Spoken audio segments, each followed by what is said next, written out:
Every single dentist is at risk every single day of being investigated or even shut down for not following state and federal regulations like OSHA, HIPAA, and infection prevention.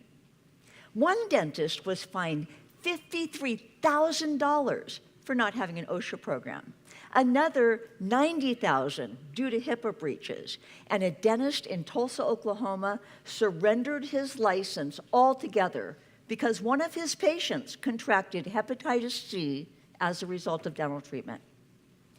These are the consequences of not conducting training. So why are we as dental professionals so resistant when it comes to compliance training? I think it boils down to three things.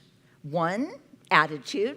Two, inherently boring topics that make watching paint dry seem exciting. And three, there's no immediate reward. It's not like that feeling of cementing that final crown.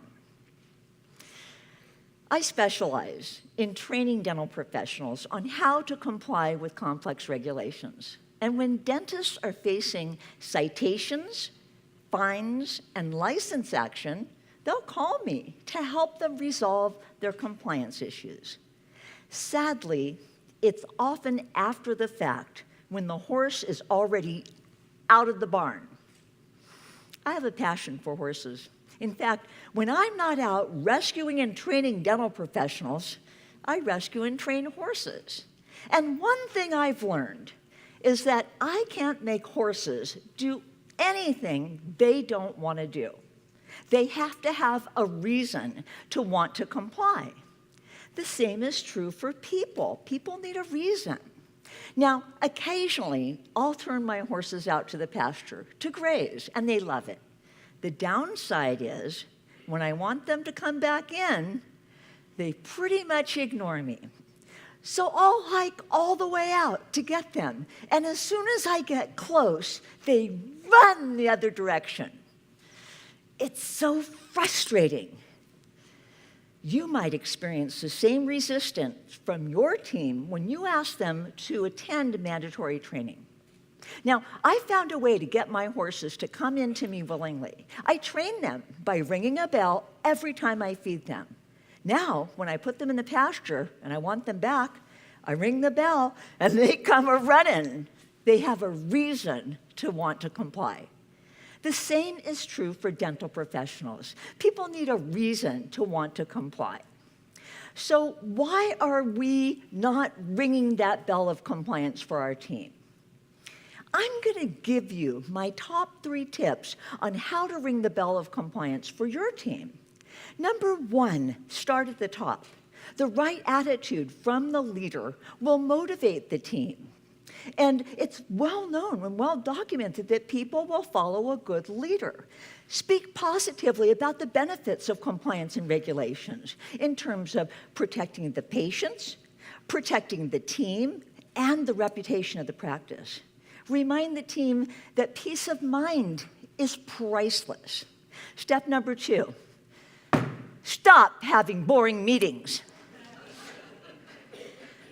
Research shows the adult learner's attention span is only about 8 minutes long. So to effect a lasting change when it comes to compliance and regulations, the training has to be interactive and it has to be engaging. Now, I use training tools and activities throughout my presentations. For my favorite example of a training activity, my famous shaving cream and gloves exercise. We give everybody a pair of exam gloves, and we have them put them on. And this is to reinforce the concepts of simple hand washing. So here's the challenge. We take shaving cream, and we put a dollop in each palm of the glove of the person wearing the gloves. We ask them, can't you just see it, the shaving cream? We ask them, now rub it all around the shaving cream, around the outside of the gloves, and then pretend that that's blood or body fluid from the patient. Here's the challenge. Take off the gloves one at a time. Don't get any shaving cream on your skin, but if you do, leave it where it lands. You'll see it here, here, and here. The team debriefs the exercise. They come to the understanding and conclusion that hands must be washed not only before gloving, but every time gloves are removed. Now they own it. This is the type of training activity that's memorable, repeatable, and fun. And the third and final tip that I'm going to leave you with is reward what you want repeated. Give incentives for learning and rewards for well done. Catch people doing things right in your practice. You'll be surprised how engaged people become when there's something in it for them. You can create a culture of prevention and safety for your practice. It's easy once you get your team engaged. But if you need help, call me, because when I'm not out rescuing and training horses, I'll rescue and train dental professionals.